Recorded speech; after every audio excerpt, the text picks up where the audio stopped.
আলহামদুলিল্লাহ সুম্মা আলহামদুলিল্লাহ। আজকের আলোচনার বিষয়বস্তু খানা। আমরা মুসলমান, গরু ছাগল খানা খায়, পাখালি খানা খায়, বনে হিংস্র জানোয়ারেও খানা খায়, নদীর মাছেও খানা খায়। তবে সকল মুসলমানের খানা খাওয়া হইল আদত। আর মুসলমানের সকল প্রাণীর খানা খাওয়া আদত, আর মুসলমানের খানা খাওয়া হইল ইবাদত। এখন এই ইবাদতটা কেমনে হয়? আমরা খানা তো খাই, কিন্তু ইবাদত কেমনে হয় এটা আমাদের বুঝে আসে না, আমরা বুঝিও না, উলামায়ে কেরামের কাছে যাইও না।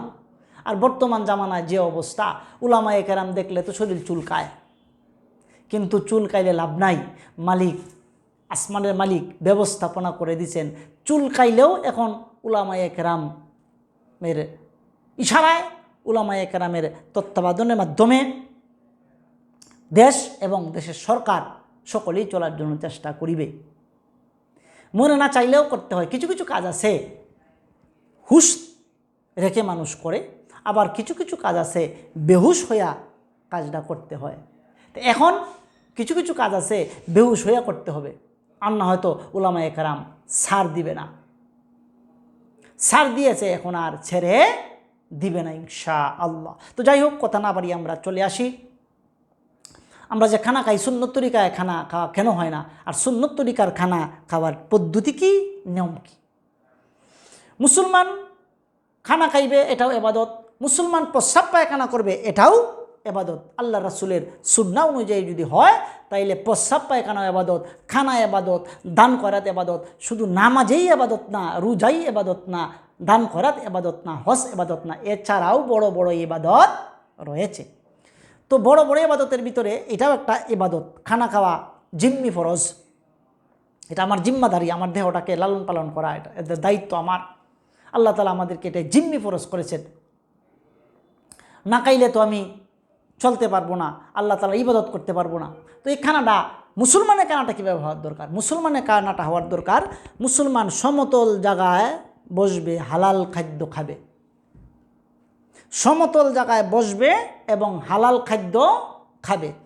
একটি দস্তরখানা বিছায়া সে খানা খাবে, এবং খানার প্লেটের ভিতরে যদি একজন অথবা দুইজন বসে খানা খাইতে পারে, তো শোনায় সুহাগা। এটা আল্লাহ রাসূলের সবচাইতে বড় সুন্নাহ। দুইজন তিনজন একসাথে বৈশা খানা খাওয়া, খানার বরকত হয়। তো যাই হোক, আমরা বসলাম, খানার বসার সাথে সাথে খানার দোয়া পড়ে নিব, আল্লাহুম্মা বারিক লানা ফিমা রাযাকতানা ওয়া কিনা আযাবান্নার। খানার শুরুতে বিসমিল্লাহি ওয়া আলা বারাকাতিল্লাহ বলে লুকমা দিব মুখে, ডান দিক দিয়ে খানা খাইব, মাঝখানে হাত দিব না। খানার মাঝে মাঝে দোয়া পড়ব, আল্লাহুম্মা লাকাল হামদ ওয়া লাকাশ শুকুর, এটা খানার মাঝে মাঝে পড়ব। এবং খানার হাড়গুলি চিবায়া খাইব। কেন হাড়গুলি চিবায়া খাইব? হাড়গুলি চিবায়া এই জন্য খাইব, এই হাড়গুলি আল্লাহ তাআলার আরও কিছু কিছু মাখলুক আছে যারা এগুলি খাইতে পারবে না, ছোটো করে দিলে খাইতে পারবে। যেরকম পিঁপড়া, মশা, মাছি, কিরা, কিছু কিছু পোকা আছে যেগুলি শক্ত খাদ্যগুলি খাইতে পারে না। আমি চিবায়া খাইলাম, আমার হাড়ের ভিতরে ক্যালসিয়ামও হইল, আর একটা মাখলুকের খাদ্য খাওয়ার জন্য আমি একরাম করে দিলাম। মেনে মহতারাম দোস্ত বুজুর্গ, খানার মাঝে মাঝে আঙ্গুল আমি চুষিয়া খাইব। কেন চুষিয়া খাইব? আঙ্গুল চুষিয়া খাওয়ার দ্বারা এরকম মুখের ভিতরে আল্লাহ তাআলা রুচি দান করবেন, হজম শক্তি আল্লাহ তাআলা বৃদ্ধি করে দিবেন। এই জন্য মেনে মহতারাম দোস্ত বুজুর্গ, কিছু কিছু কাজ এগুলি মানিয়া চলতে হয় কম বেশ। খানা খাওয়ার পরে প্লেটটা আমি সুন্দর করে মুছে খাইব, প্লেটটা সুন্দর করে মুছিয়া খাইব। প্লেট মুছিয়া কেন খাইব? এটা আল্লাহ তাআলার বড় একটা সুন্নত। আর যদি হাত ধুইয়া পানি খাইতে পারি তো শোনায় সুহাগা। কেন? যে আমি নিরামিষ খাইলাম, ডাইল খাইলাম, মাছ খাইলাম, গোস্ত খাইলাম, হ্যাঁ, ওই যে 3টা 4টা পদ একটা প্লেটে আমি খাইলাম, এই 4টা পদের যে পানিটা, এটা একটা মেডিসিন হয়ে গেছে। এটা আল্লাহ রসুলের সুন্নাহ, আপনি খাইতে পারেন, না খাইলে কোনো সমস্যা নাই, খাইলে সমস্ত বডির উপকার আছে। আল্লাহ তাআলা যেন আমাদেরকে এগুলি আমল করার জন্য তৌফিক দান করে। খানার শেষে দস্তরখানা উঠাইয়া প্লেট ধইব না, আলাদা ধইব। খানার শেষে দোয়া পড়ব, আলহামদুলিল্লাহিল্লাযী আতআমানা ওয়া সাকানা ওয়া জাআলানা মিনাল মুসলিমিন। আর যদি দাওয়াত খাই, আলহামদুলিল্লাহিল্লাযী আত'আমানা আত'আমানি ওয়াসকিমান সাকানি। আল্লাহ তাআলা এই সুন্নত তরিকা মোতাবেক খানার জন্য আমাকে তৌফিক দান করেন এবং সকল মুসলমানকে তৌফিক দান করেন। এই কথাগুলি আরেক মুসলমান যেন জানতে পারে।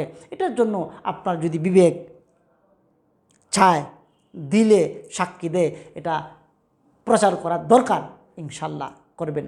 আসসালামু আলাইকুম ওয়া রাহমাতুল্লাহি ওয়া বারাকাতুহু।